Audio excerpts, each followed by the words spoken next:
Amén. Primera de Juan capítulo 3 verso primero dice: mirad cuál amor nos ha dado el Padre para que seamos llamados hijos de Dios. Por esto el mundo no nos conoce, porque no le conoció a Él. Amados, ahora somos hijos de Dios, y aún no se ha manifestado lo que hemos de ser. Pero sabemos que cuando Él se manifieste, seremos semejantes a Él, porque le veremos tal como Él es. Y todo aquel que tiene esta esperanza en Él, se purifica a sí mismo, así como Él es puro. Gloria sea al Señor. Ocupe su lugar, por favor. Présteme toda su atención, por favor, ya que vamos a predicar la palabra del Señor. Aleluya. No se distraiga por los niños. Aleluya. Yo creo que todos hemos oído los niños hablar, ¿verdad que sí? Amén. Así es que durante el mensaje no es un milagro que un niño hable, así es que no se distraiga. Hemos visto niños caminar, así es que usted ve, si ve un niño caminando, no se distraiga, que eso usted lo ve donde quiera. Lo que pasa es que muchas veces nosotros durante el mensaje son cosas que nos distraen. Pero yo quiero decirle esta noche, mire hermano, que la palabra es tan poderosa, que tal vez en 20 minutos que voy a predicar, tal vez 19 no son para usted, pero con un solo minuto Dios puede hacer grandes cosas. No sé si me explico. Por eso es bien importante poner atención siempre a la palabra del Señor. Quiero hacerles una pregunta bien sencilla. ¿Cuántos de los que están aquí saben que somos criaturas de Dios? Levanten la mano, por favor. Amén. Quiero asegurarme de eso. Amén, amén. Y qué bueno que está el grupo de danza, qué bueno que las niñas están desde su corta edad aprendiendo a adorar a Dios. Amén, amén. Pero los jóvenes que van a entrar a la universidad o que ya entraron, los primeros que se tocan los jóvenes es con un montón de ateos que les dicen que Dios no es real, que Dios no es verdadero, que vienes del mono, que vienes de una explosión. Pero mira joven, cuando tu maestro te diga que Dios no existe, que Dios no es real, que Dios no es verdadero y que venimos del mono, dile a esa persona o a ese maestro que el día que él ocupe una transfusión de sangre, que le pongan sangre de mono a ver si le funciona, a ver si viene del mono, porque la Biblia dice en Hechos capítulo 17 que Dios hizo de una sola sangre toda la raza. Así es que nosotros somos humanos, somos criaturas de Dios. Ahora, todos los que estamos aquí, creo yo, que estamos de acuerdo en que somos criaturas de Dios. Ahora la segunda pregunta es: amén. ¿Cuántos de los que estamos aquí tenemos la certeza, la seguridad de que somos hijos de Dios? Levante la mano, por favor. Hay una gran diferencia entre ser criatura de Dios y ser hijo de Dios. Porque la gente en el mundo, cuando tú le hablas acerca de Cristo, dice: todos somos hijos de Dios. No todos somos hijos de Dios, todos somos criaturas de Dios, pero nos constituimos hijos de Dios cuando por medio de la sangre de Jesucristo reconocemos que nuestros pecados son perdonados y por medio de esa sangre nos reconciliamos con Dios, y al aceptar a Cristo como Salvador, entonces nos constituimos en hijos de Dios. Alabado sea el nombre del Señor. Ahora mire, la Biblia dice en Génesis capítulo 1 verso 26 y 27 dice: entonces dijo Dios: hagamos al hombre a nuestra imagen, conforme a nuestra semejanza, y señorees en los peces del mar, y en las aves de los cielos, y en las bestias, y en toda la tierra, y en todo animal que se arrastra sobre la tierra. Cuando Dios tomó la determinación de hacer al hombre, Él dijo: voy a hacer al hombre a mi imagen. Y dijo Dios. Lamentablemente, pastores, en estos últimos tiempos me molesta sinceramente, porque se ha levantado un grupo de mentirosos, un grupo de religiosos, queriendo destruir nuestra enseñanza, nuestro fundamento, diciendo que nosotros creemos en tres dioses. Eso es una mentira. Nosotros no creemos en tres dioses, creemos en un solo Dios, pero que está formado por el Padre, por el Hijo y por el Espíritu Santo, y eso es bíblico. Por lo tanto, cuando dice hagamos al hombre, ellos se ponen de acuerdo y dice hagamos al hombre a nuestra imagen. Dios plantó su imagen en ti, por lo tanto el diablo tiene un problema contigo. Cuando tú te vas a Isaías capítulo 14 y Ezequiel capítulo 27, la Biblia dice que cuando Dios hizo a Luzbel, que Luzbel significa transportador de luz, lo llamó el lo había hecho perfecto, sino que era la mejor creación que Dios había hecho. De hecho se llamaba ángel de ángeles. Mas sin embargo, a pesar de que Luzbel era demasiado hermoso, y a causa de su hermosura, la Biblia dice que se llenó de orgullo y se levantó contra Dios. A pesar de todo eso, ahora el diablo, cada vez que te ve a ti, se muere de celos y de envidia, porque dice: ¿cómo es posible que ese hondureño o ese chapín o ese mexicano pueda tener algo más que yo? ¿Sabes por qué? Porque si hay algo que tú tienes que él no tiene, se llama la imagen de Dios. Porque Dios, cuando nos hizo a su imagen. Mas sin embargo, la Biblia dice, Génesis capítulo 3, que el hombre y la mujer desobedecen a Dios. Al desobedecer a Dios caen en pecado, y al caer en pecado, el propósito por el cual Dios hizo al hombre, que era gobernar, fructificar y bendecir, la Biblia dice que entonces ahora el enemigo lo toma, y ahora es él el que toma el control del mundo. Ahora, ¿qué es lo que pasa con la imagen de Dios? Vean lo que dice Génesis capítulo 5, verso 1, verso 2 y Este es verso el libro 3. de las generaciones de Adán. El día en que creó Dios al hombre, a semejanza de Dios lo hizo.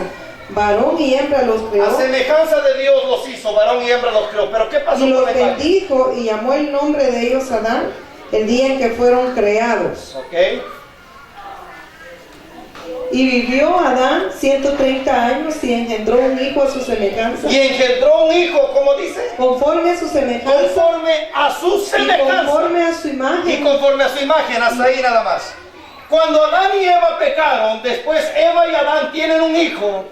Y al principio dice, cuando Adán y Eva fueron creados a imagen de Dios. Amén. Mas sin embargo, cuando Adán y Eva pecaron, ahora tienen un hijo, y el hijo ya no nace a imagen de Dios, sino que ahora nace a imagen de Adán y de Eva, que eso representa el pecado. Por lo tanto, todos en el mundo podemos decir que somos criaturas de Dios, pero solamente por la sangre de Cristo ahora tenemos el privilegio de ser llamados hijos de Dios. No sé si me explico, se lo explico mejor. Vea lo que dice Isaías capítulo 59, verso 2. Pero vuestras iniquidades han hecho división entre vosotros y vuestro Dios, y vuestros pecados han hecho ocultar de vosotros su rostro para no oír. Para no oír. El pecado hizo una división entre nosotros y Dios.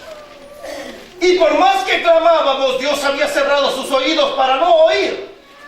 Mas sin embargo, la única manera que nosotros podíamos ahora romper esa pared de pecado y reconciliarnos con Dios era solamente por la sangre de Jesucristo. Colosenses capítulo 1, verso número 14. Redención por su sangre, el perdón de pecados. Por la sangre de Jesucristo, ahora es que nosotros somos redimidos y la pared de pecado es quitada. Escuche bien. Y al haber sido quitada la pared del pecado, ahora cada vez que nosotros clamamos a Dios, tenemos el derecho a que Dios nos escuche. Por eso es que el apóstol Juan escribe: mirad cuál amor nos ha dado el Padre.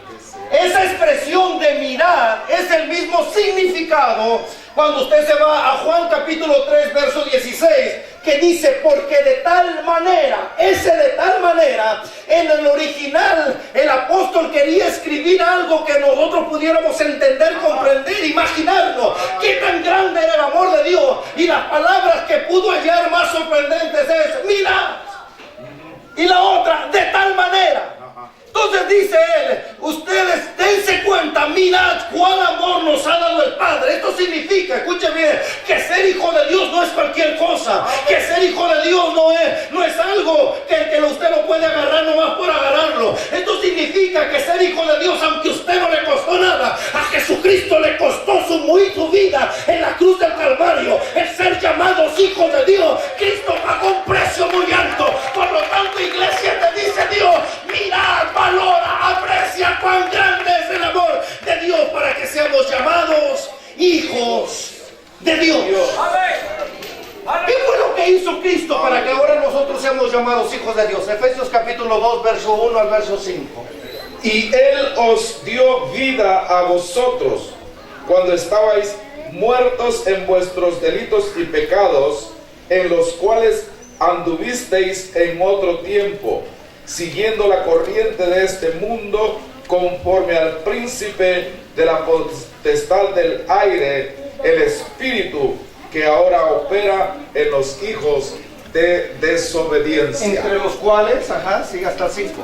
Entre los cuales también todos nosotros vivimos en otro tiempo, en los deseos de nuestra carne, haciendo la voluntad de la carne y de los pensamientos, y éramos por naturaleza hijos de ira, igual que los demás, mismo que los demás. Ahora escuche esto, diga. Pero Dios, que es rico en misericordia, por su gran amor con que nos amó, aún estando nosotros muertos en pecado, nos dio vida juntamente con Cristo. Por gracia sois salvos.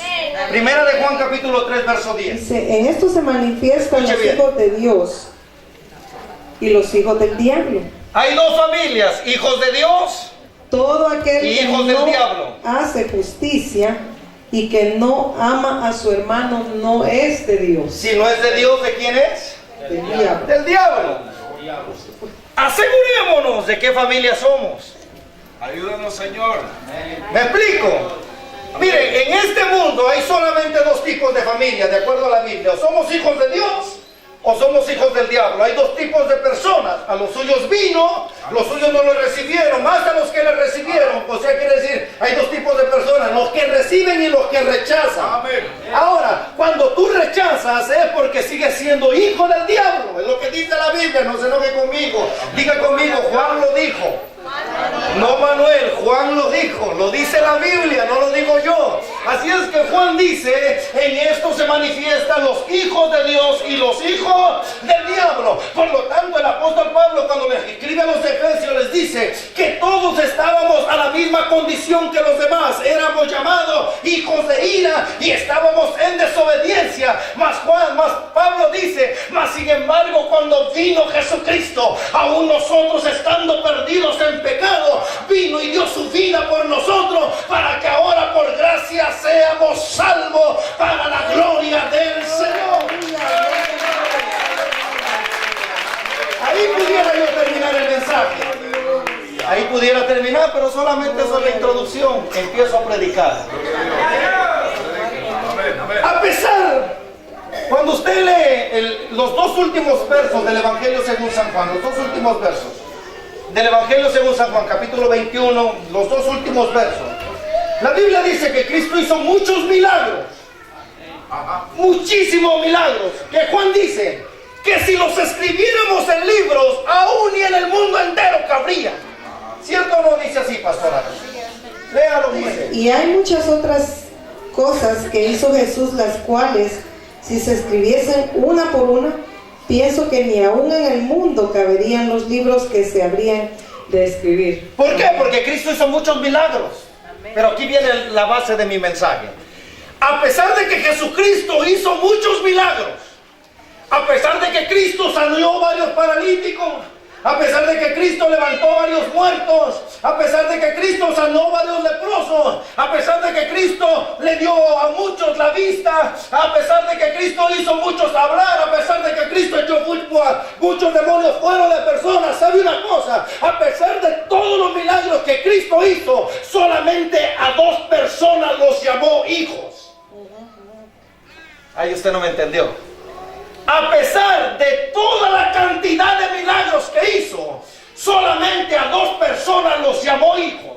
Y a estas dos personas que llamó hijos, no solamente los salvó, sino también los sanó. Por eso es que viene Juan y nos dice, iglesia, mirad cuál amor nos ha dado el Padre para que seamos llamados hijos de Dios. Eso significa que si somos hijos de Dios tenemos derecho no solamente a ser salvos, sino también a ser sanos en el nombre de Jesucristo, el Hijo de Dios.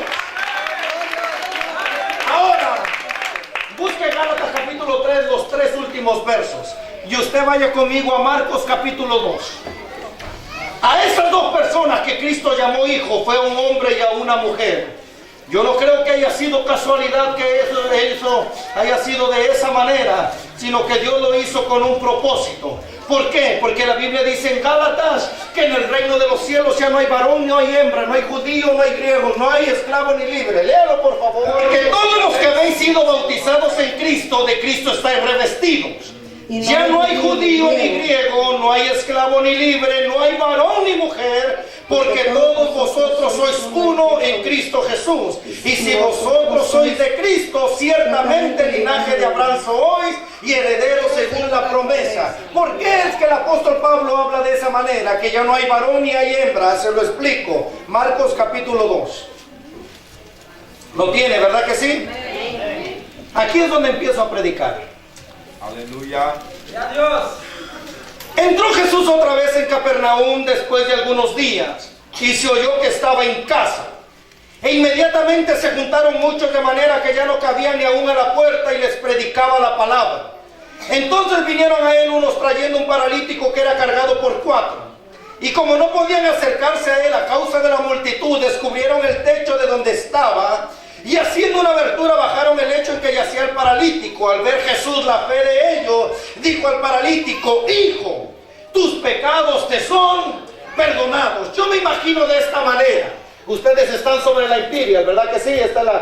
La iglesia está sobre la Imperial. Yo me imagino que de repente, escuche bien, Jesús ahora, de acuerdo a la Biblia, vivía en Capernaum. Jesús nació en Belén, de Belén se fue a Galilea, y de Galilea su ministerio lo mueve a Capernaum, porque en Capernaum es donde había más población, y Jesús quería que más gente escuchara el Evangelio. Por lo tanto, la Biblia dice, Marcos capítulo 2, cuando Jesús llegó a la casa, dice, cuando se escuchó que Jesús estaba en casa, la casa se llenó. Por lo tanto, yo le digo a pastores, le digo a ministros, no te rompas la cabeza buscando cómo hacer la iglesia. No te rompas la cabeza buscando cómo fue que aquel le creció. Porque muchos dicen, ay, le creció por los encuentros, ay, le creció por los retiros, ay, le creció por la célula. Simple y sencillamente, cuando Íglego sepa que Cristo está en casa, la casa se va a llenar. Lo que la gente necesita escuchar es que Dios está en este lugar. ¿Cuántos dicen amén? La Biblia dice que cuando la gente que escuchó que Jesús estaba en casa, la casa se llenó. Y yo me imagino en mis loqueras que 4 personas escuchan, oye, Jesús ha llegado a casa. Y entonces esos 4 vienen para acá. Y resulta que a medio camino ven a un hombre tirado, paralítico ahí pidiendo limosna. Y entonces ellos dicen, si Jesús está en casa, ¿qué hace este paralítico aquí? Y lo agarran entre los 4. Y la Biblia dice que lo llevan a donde está Jesús. Amén, amén. Y cuando van a entrar, no pueden porque la casa está llena. Y entonces dice, hagamos un hoyo en el techo. Dice que subieron al paralítico, lo bajaron. Lo sorprendente es esto, por favor atienda. Dice la Biblia que cuando ellos bajaron al paralítico, Jesús no volvió a ver al paralítico, Jesús volvió a verlos a ellos. La Biblia dice que Jesús, al ver la fe de ellos, por lo tanto la casa estaba llena, pero solamente 4 fueron los que llamaron la atención del maestro. En esta noche yo te vengo a decir, no seas parte del montón, sé parte de aquellos que vienen a la casa de Dios con un propósito, que cuando tú vengas a la casa de Dios llame su atención.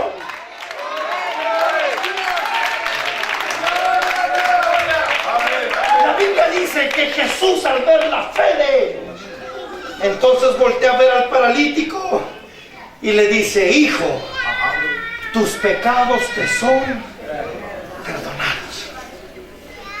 Y la Biblia dice que había ahí un montón de religiosos. Entre ellos estaban los escribas. Y empezaron a cavilar entre sus mentes, ¿quién es este para perdonar pecados? Sí. Y entonces Jesús les dice, ¿qué es más fácil decir? Tus pecados te son perdonados. O decirle al paralítico que se levante y que se vaya para su casa. Pues para que vean que el Hijo del Hombre tiene poder para perdonar pecados, voltea y le dice al paralítico, a ti te digo, levántate, toma tu lecho y vete a tu casa. Y el paralítico se levantó, agarró su lecho y se fue a su casa. Porque cuando Dios te reconoce como hijo, no solamente tienes derecho a ser salvo, sino también a recibir tu sanidad. En el nombre de Cristo Jesús. ¿Cuántos dicen amén?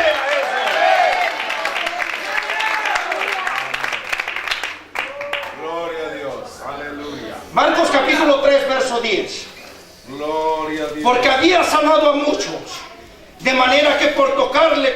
venían plagas caían sobre él.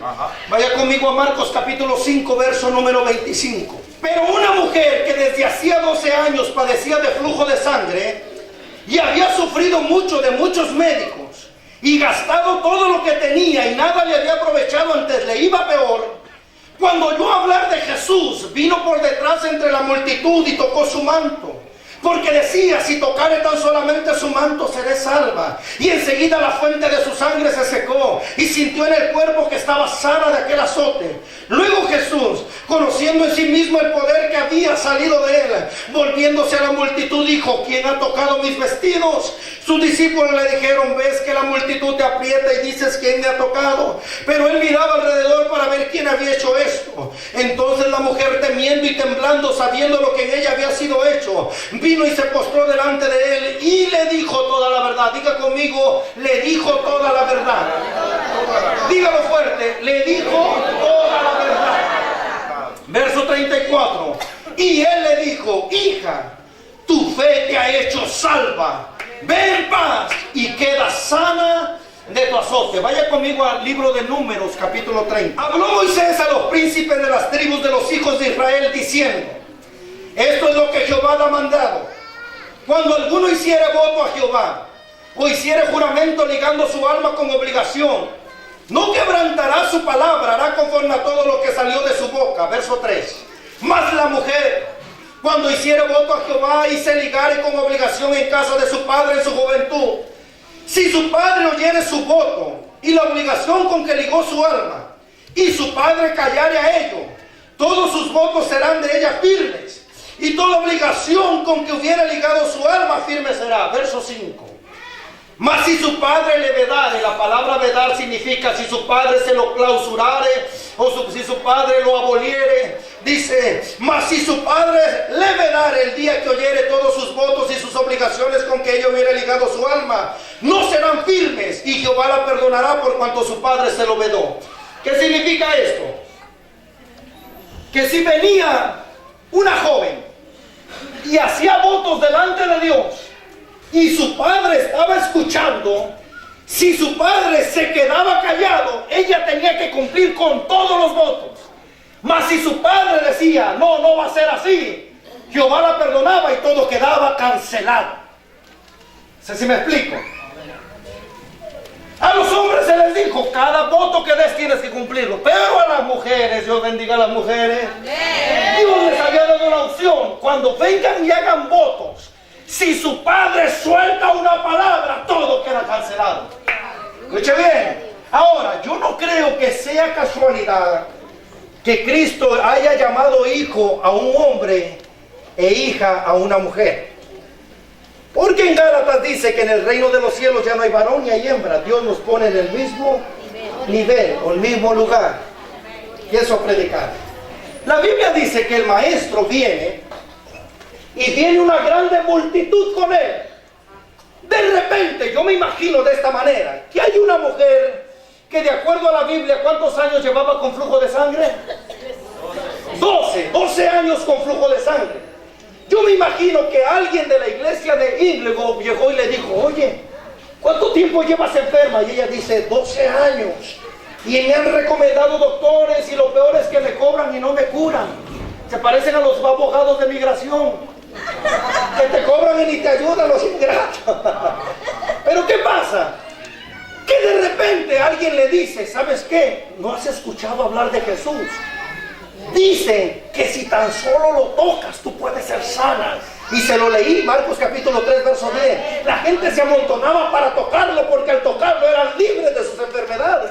Entonces le dicen que si tú lo tocas, puedes ser sana. Y entonces la Biblia dice que Jesús viene con la multitud. Y de repente la mujer se acerca a la multitud.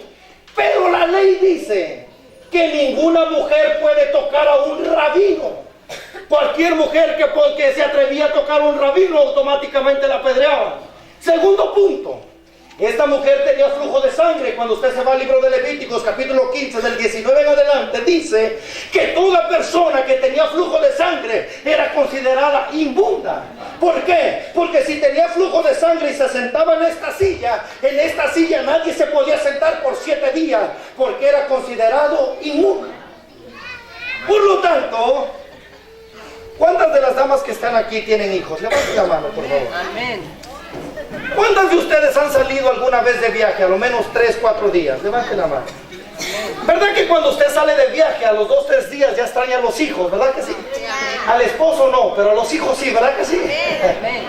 Ahora, véanlo de esta manera, damas. Si usted a los 2, 3 días ya extraña a la familia, imagínese una mujer que no es un mes, no es un año, son 12 años que la consideran inmunda, que la habían alejado de sus amistades, la habían alejado de sus seres queridos, la habían alejado de las personas que ellas amaban. 12 años que la habían separado de todo lo que ella quería por causa de que la ley decía que una mujer que tenía flujo era inmunda. Entonces ella, la Biblia dice que cuando oye que Jesús viene entre la multitud, entonces la Biblia dice que ella se mete entre la multitud para tocar el manto. Cuando usted se va a Mateo capítulo 9, Mateo es más explícito todavía, porque Mateo dice que ella decía si tan solamente tocar el borde de su manto, pero Marcos dice que ella decía si tocar el manto. Y entonces ella se mete entre la multitud y dice la Biblia que tocó el manto, y cuando él tocó el manto se fue a esconder y Jesús dijo: alguien me ha tocado. Amén. Amén. Y la Biblia dice que los discípulos se enojaron. Señor, la multitud te aprieta y tú dices que alguien te ha tocado. Y el Señor le dice: alguien me ha tocado porque sentí que salió poder de mí. Aleluya. Escuche bien, y la Biblia dice que el maestro empezó a buscar quién lo había tocado. Amén. Yo estoy 100% seguro que el maestro sabía quién lo había tocado y sabía quién era. Y sabía dónde estaba. Es como cuando los papás juegan a las escondidas con los hijos. Los niños se esconden, creen que se esconden lo más perfecto, pero usted ya sabe dónde están. Pero usted la hace de emoción, se va al baño, a la cocina y sale hasta afuera. Y el niño emocionado: ay, no me puede encontrar, pero usted ya sabe dónde está. Eso es lo que Jesús estaba haciendo. Jesús ya sabía dónde estaba esa mujer, pero Jesús esperaba que ella viniera. Entonces la Biblia dice que cuando ella se vio descubierta, vino y le dijo a Jesús toda, ¿qué? Toda la verdad. Qué bueno que están poniendo atención, eso me gusta. Vino y le dijo toda la verdad. La pregunta es: ¿qué verdad? No se vuelva divino en esta hora. La pregunta es: ¿qué verdad? Ya salieron los divinos. ¿Qué verdad? Cuando usted se va a la Biblia, escuche bien, va a encontrar en Job capítulo 1 que cuando Job perdió todo, llegaron 4 de sus amigos, según a consolarlo, y le decían: Job, en algo pecaste contra Dios. Amén. ¿Cierto o no? Amén. Juan capítulo 9, Jesús va caminando, los discípulos van con él, ven a un hombre ciego, y los discípulos le dicen: Señor, ¿quién pecó? ¿Pecó este o pecaron sus padres? ¿Cierto o no? ¿Cierto? ¿Por qué? Porque Israel tenía el concepto que muchos en este tiempo todavía lo tienen, que de repente te va mal en el trabajo, que de repente te paró la policía y te quitó el carro, que de repente te enfermas. La gente empieza a decir: en algo pecó, seguro no diezma, seguro está mal con Dios. Empiezan a buscar la manera de acosarte. Entonces viene esta mujer y le dice a Jesús toda la verdad. ¿Qué verdad? Yo me imagino que ella vino y le dijo: Señor Jesús, te tengo que decir toda la verdad. Llevo 12 años con flujo de sangre, tal vez porque me peleé con mi esposo, tal vez porque me peleé con mis hijos, tal vez porque cometí algún pecado. Y cuando ella le dice toda la verdad, Jesús voltea y se le queda viendo y le dice: hija, porque cuando Él te suelta una palabra, cuando Él te reconoce como padre, todo queda cancelado. ¿Cuántos alaban?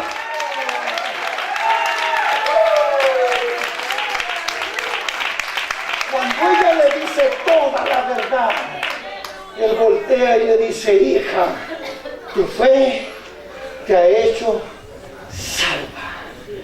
Ve en paz y queda sana de tu azote. ¿Por qué?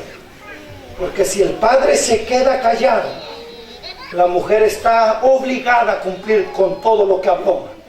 Pero si el padre suelta una palabra, voltea a su hermano que está a su lado y diga: no dejes que Dios guarde silencio. Dígale, no dejes que Dios guarde silencio. Ay, yo veo como que usted todavía no me está creyendo. Mateo capítulo 15, verso 23. Solamente las 3 primeras palabras. Yo le digo cuando lo lea, ¿ok? Mateo capítulo 15, verso 23. La Biblia dice, Mateo capítulo 15, verso 21, que el maestro viene caminando con los discípulos. De repente le sale al encuentro una mujer llamada la cananea. Marcos la llama la sirofenicia. Y esta mujer empieza a gritar: Jesús, Jesús, hijo de David, ten misericordia de mi hija, que es atormentada gravemente por un demonio. Y el verso 23 dice: Jesús no le respondió. Pero Jesús no le respondió palabra. Pero Jesús no le respondió palabra. En otras palabras, Jesús guardó silencio. La Biblia dice que esta mujer le gritaba: Jesús, hijo de David. ¿Por qué le decía hijo de David? Esta mujer era cananea, no era de Israel. Esta mujer era conocida o era considerada como pueblo inmundo, pueblo pecador. Mas sin embargo, cuando ella vio a Jesús, le gritaba: Jesús, hijo de David, ten misericordia de mí. ¿Por qué? ¿Por qué? ¿Por qué? Porque mire, esta mujer, permítame. Lo que pasa es que esta mujer, el problema que tenía era con su hija. Ella no necesitaba un psicólogo. Ella no necesitaba un consejero. Ella no necesitaba un doctor. Ella no necesitaba un yerbero. Lo que ella necesitaba, solamente Jesús lo tenía. ¿Por qué? Porque ella le decía: Jesús, hijo de David. Ella sabía que el Mesías venía del linaje de David. Y el Mesías significa el ungido, el libertador. Por lo tanto decía: Jesús, el único que tú me puedes ayudar eres tú. El único que puede echar al diablo fuera de mi casa eres tú.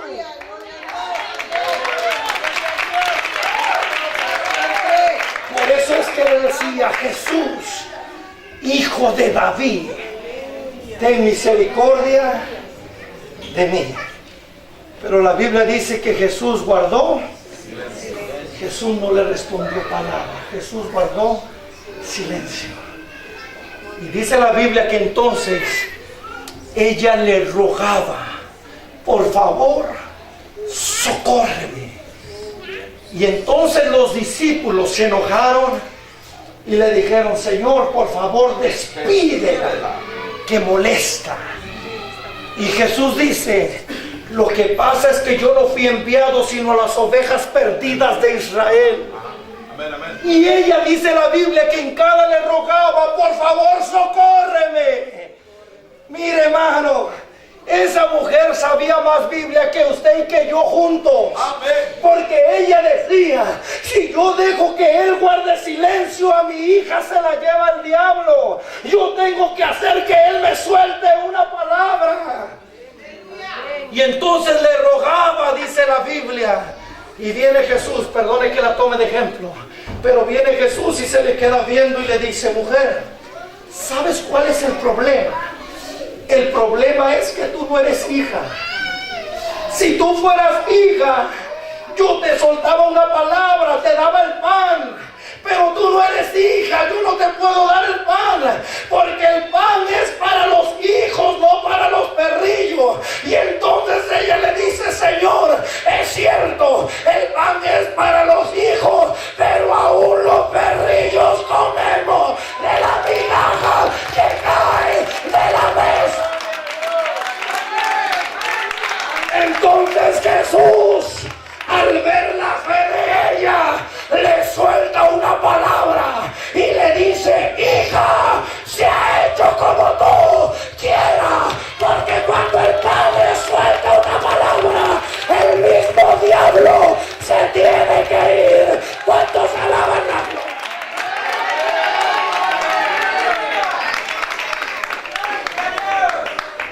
Tenemos que aprender a reconocer nuestros derechos como hijos. muchas veces tenemos peticiones y en nuestras peticiones nos volvemos muy espirituales. Oramos una semana y si Dios no nos responde, decimos, ay, es que no era la voluntad de Dios. ¿Qué voluntad ni qué 8 cuartos? Te diste por vencido y dejaste que Dios guardara silencio. Dios no es mexicano, yo soy mexicano. Ustedes son mexicanas. En México hay un dicho que dice, el que calla, otorga. Dios cuando calla no está otorgando. Dios cuando calla te está fortaleciendo, esperando que no te des por vencido. Aleluya. No sé si me explico. Sabía que no me iban a creer. Lucas capítulo 10. También le refirió Jesús una parábola sobre la necesidad de orar de vez en cuando, ¿verdad que sí? ¿Cómo dice? Orar siempre. De orar siempre y darse por vencido, ¿verdad? Y no desmayar. ¿Orar cuándo? Siempre. ¿Y no qué? Y no desmayar.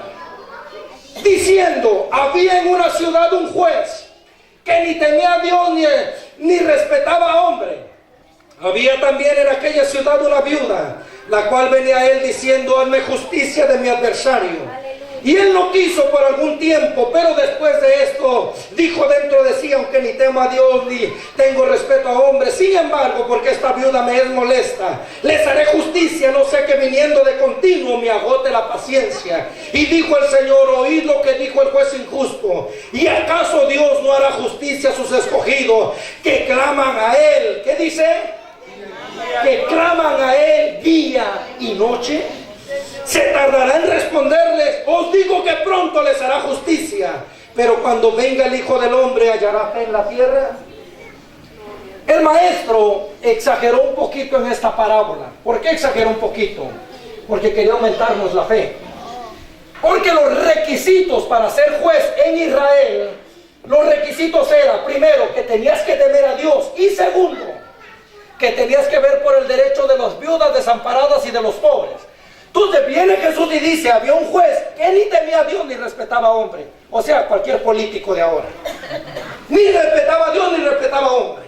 Pero también había una viuda. Y cuando habla de viuda, no está hablando de las viudas de ahora, que ya cuando el esposo muere, que es más, hay mujeres que hasta matan a sus esposos para recibir la aseguranza. No está hablando de las viudas de ahora. En aquel tiempo la mujer no estudiaba y dependía completamente del esposo. Por lo tanto, escucha bien, cuando una quedaba viuda, quedaba completamente desamparada si es que no tenía hijos. Mas sin embargo, la Biblia dice que esta viuda tenía un enemigo y dice que iba al juez y le decía, quiero que me hagas justicia de mi adversario. Y el juez se le quedaba diciendo y le decía, no, vete. Y ella se iba a su casa, esperaba el turno de la tarde y llegaba otra vez y se presentaba. Vengo a que me hagas justicia de mi adversario.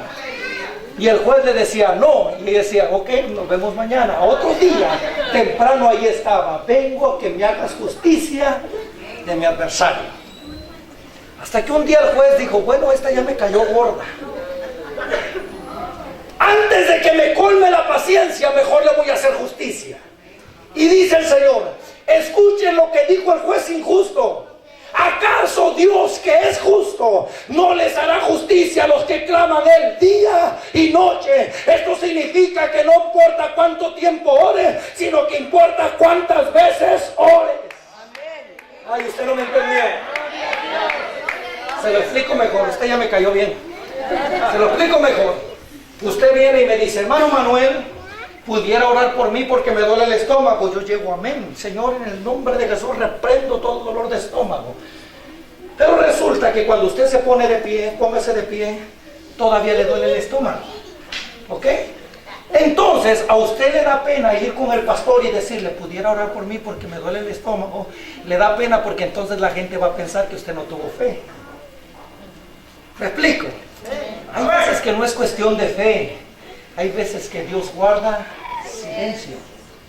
Ejemplo, Primera de Reyes, capítulo 17. No lo busque, usted se dilata mucho, yo ya quiero terminar. La Biblia dice que viene Elías ante Acab y le dice, así dice Jehová, no lloverá, sino ¿por qué? Por mi palabra. Eso quiere decir que no importaba cuántos días el pueblo ayunara ni cuántos días el pueblo orara. Hasta que Elías soltara una palabra, volvía a llover. Entonces, yo creo que fue sana porque se sentó. Está bien. Me ocupo sentada. Esto significa, escuche bien, que si usted se levanta y todavía le duele el estómago, le tiene que decir: Señor, ¿qué pasó? Todavía me duele el estómago. Usted se acuesta: Señor, todavía me duele el estómago. Usted se levanta: Señor, ¿qué pasó? Todavía me duele el estómago. No sé si me explico. Esto no es cuestión si usted tiene fe o le faltó fe. Esto es cuestión de que usted no debe dejar que Dios guarde silencio. Usted tiene que hacer que Dios le suelte una palabra hasta que ese dolor se vaya. En el nombre de Cristo Jesús. ¿Cuántos dicen amén? Puede sentarse. Por eso, pastora, hay muchas cosas que nosotros hemos dejado ir, porque nos volvimos espirituales diciendo: es que no era la voluntad de Dios. ¿Quién te dijo que no era la voluntad de Dios? ¿Acaso Dios te dijo que no? Dios puede decir que no. Ejemplo, segunda carta de los Corintios capítulo 12, Pablo le dice: Señor, quítame este aguijón. Y Pablo dice: 3 veces he orado y Dios me ha dicho no, que mi gracia te basta. ¿Qué pasa en la oración de Abraham, capítulo 15? Señor, ¿acaso me va a heredar mi siervo? Y Dios le dice: no, no te heredará tu siervo, te voy a dar un hijo. Entonces, si Dios no te ha dicho que no, ¿por qué te has dado por vencido? Amén. Si Dios no te ha dicho que no, ¿por qué no seguimos orando día y noche hasta que Él nos suelte una palabra? ¿Por qué le digo esto? Perdóneme si hay alguien aquí que forma parte de la religión tradicional. Nunca nuestro objetivo ofender a nadie en sus creencias. Pero la Biblia dice, libro de los Salmos capítulo 115 y libro de Isaías capítulo 40, dice que los ídolos de las demás naciones tienen oídos y no oyen, tienen boca, no hablan, pies y no caminan, manos y no palpan. Pero dice Dios: pero yo hice los cielos y la tierra, y tengo oído para oír y boca para hablar. Por lo tanto, cuando tú clamas a Dios, Dios te escucha. Y si Dios te escucha, no dejes que Dios guarde silencio. ¿Cuántos alaban la gloria? Diga conmigo: Señor, yo quiero tener un testimonio. Dígalo con ganas: Señor, yo quiero tener un testimonio. Salmo capítulo 66, verso 16. Salmo 66, verso 16. Lo tiene. Venid, oíd todos los que teméis a Dios, y contaré lo que ha hecho a mi alma. A Él clamé con mi boca, y fue exaltado con mi lengua. Si en mi corazón hubiese yo mirado a la iniquidad, el Señor no me habría escuchado. Mas ciertamente me escuchó Dios, atendió a la voz de mi súplica. Bendito sea Dios, que no echó de sí mi oración, ni de mí su misericordia. Puedes imaginarte, Tania, que tú vengas y le digas a alguien: vengan, les voy a contar algo. A Dios clamé con mi boca, y ¿saben qué? Dios me respondió. Que tengamos algo que le... En un culto de oración, yo estoy tirado de rodillas hablando con Dios, y de repente el Señor me habla y me dice: ve a orar por el hermano Roberto. Yo le digo: amén. Me levanto para ir a orar por el hermano Roberto.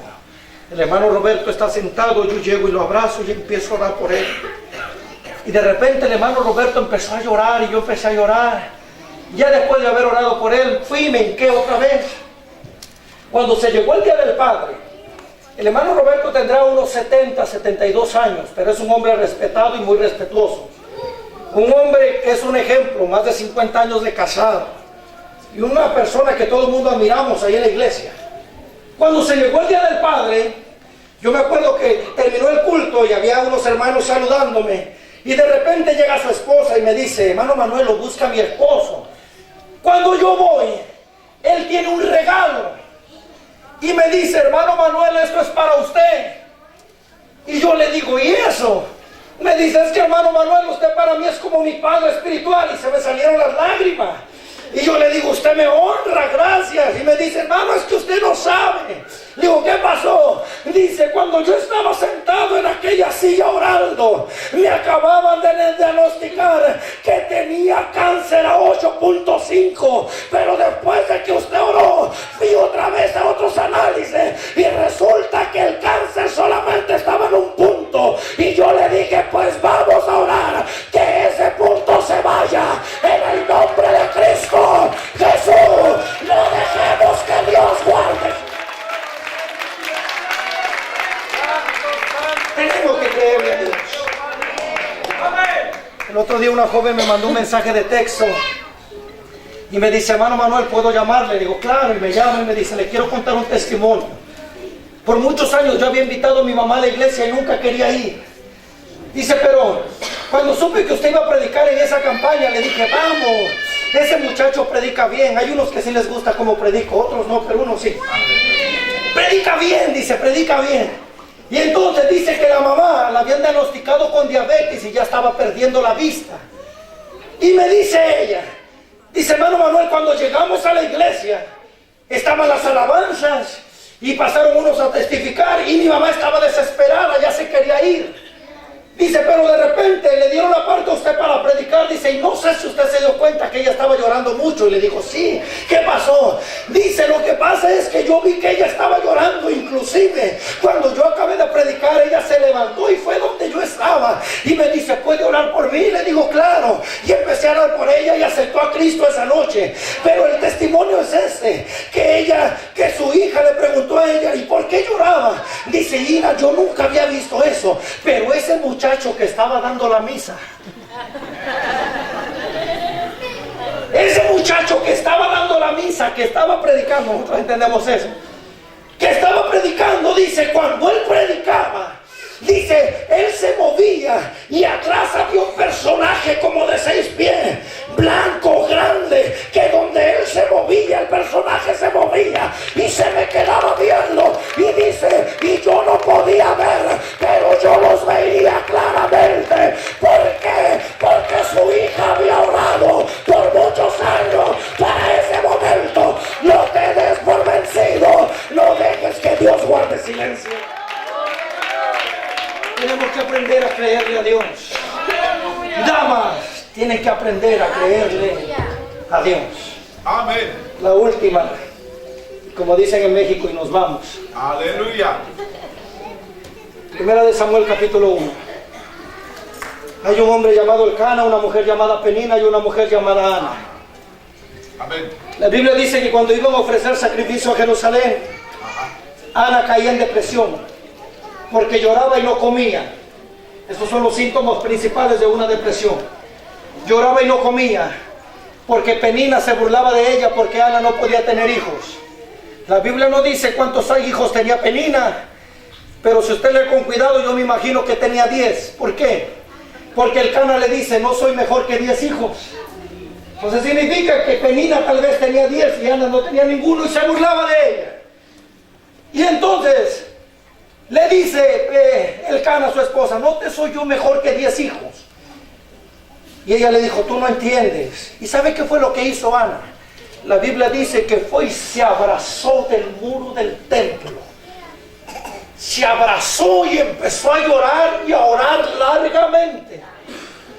Y la Biblia dice que le decía, Señor, estoy afligida, por favor respóndeme. Si tú me das un hijo, yo te prometo que te lo dedico a ti. Señor, por favor, suéltame una palabra. Y entonces mientras ella está clamando, la Biblia dice que el sacerdote Elí la miraba y de repente el sacerdote se hizo de lado y se dio cuenta que Ana ya no hablaba, sino solamente movía los labios. Y le dice, mujer, digiere tu vino y vete a tu casa. Y Ana le dice, no, mi señora, yo no estoy borracha. Lo que pasa es que tengo una necesidad y he determinado no irme de aquí hasta que Dios me suelte una palabra. Entonces yo me imagino que el Espíritu de Dios vino sobre Elí y Elí suelta una palabra y le dice, que Jehová te conceda lo que has pedido. Y Ana concibió para la gloria de Dios. No tenemos que dejar que Dios guarde silencio. Usted tiene una petición delante de Dios. Hay una promesa para nosotros como pueblo. ¿Cuál es la promesa que tenemos como pueblo? Ahí donde usted está, cierre los ojos, por favor.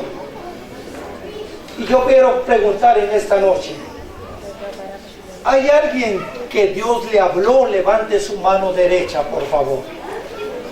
Que pueda decir, hermano Manuel, este mensaje es para mí. Dios ha hablado a mi vida, Dios ha hablado a mi corazón. Hermano Manuel, tengo muchas peticiones que quiero hacérselas saber a Dios. Yo no sé lo que usted está pasando, ni su problema, ni su situación. Pero sé que si hoy usted toma la determinación de aquella mujer y venir y decirle a Dios toda la verdad, yo sé que Dios le suelta una palabra en esta noche. Voy a preguntar una vez más. Alguien que me pueda decir, hermano Manuel, este mensaje fue para mí. Levante su mano derecha en alto, por favor. Pastores, yo creo mucho en la bendición pastoral. Y yo quiero ponerme de acuerdo con ustedes. Denme su mano. Su mano. Yo quiero que soltemos una palabra profética sobre aquellos que Dios ha hablado y le digamos que Jehová te conceda. Mis manos porque esa es la autoridad que Dios nos ha dado. Si tú levantaste la mano y Dios te habló, te voy a pedir que pases al altar, por favor. Si no levantaste la mano y Dios no te habló, no pases, porque yo no puedo hacer nada por ti. Si la palabra no hace nada por ti, yo menos. Pero si Dios ha hablado a tu vida, si Dios ha hablado a tu corazón, y yo no sé cuán grande es tu necesidad, ni tampoco cuán grande es tu problema, pero la Biblia habla de aquel hombre llamado Bartimeo, que cuando oyó que Jesús iba pasando, gritaba, Jesús, Jesús, ten misericordia de mí. Y Jesús se regresó y le dijo, ¿qué quieres que